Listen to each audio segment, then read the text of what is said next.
سفر کی دعائیں۔ دعا نمبر 1، سفر شروع کرنے کی دعا۔ فضیلت: رسول صلی اللہ علیہ وآلہ وسلم جب سفر کرتے تو سواری پر سوار ہو کر 3 مرتبہ یہ دعا پڑھتے۔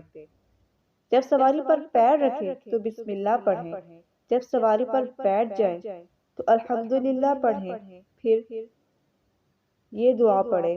اس کے بعد 3 مرتبہ الحمدللہ اور 3 بار اللہ اکبر اور 1 بار لا الہ الا اللہ کہیں۔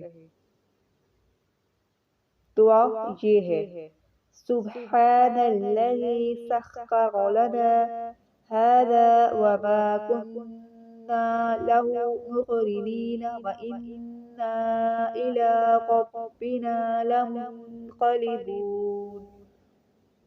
ترجمہ: اللہ پاک ہے جس نے اس کو ہمارے قبضے میں دے دیا، اور اس کی قدرت کے بغیر ہم اسے قبضہ میں کرنے والے نہ تھے، اور بلا شبہ ہم کو اپنے رب کی طرف جانا ہے۔ مسافر کو رخصت کرنے کی دعا۔ استودع اللہ دینک وامانتک وخواتیم عملک۔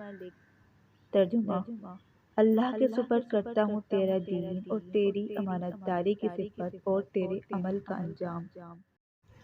مسافر کو رخصت کرنے کے بعد کی دعا۔ فضیلت: ایک شخص نے رسول اللہ صلی اللہ علیہ وآلہ وسلم کی خدمت میں حاضر ہو کر عرض کیا کہ میرا سفر کا ارادہ ہے، مجھے کچھ نصیحت کیجیے۔ تو رسول اللہ صلی اللہ علیہ وآلہ وسلم نے فرمایا: اللہ سے ڈرتے رہو اور ہر بلندی پر چڑھتے وقت تکبیر پڑھو۔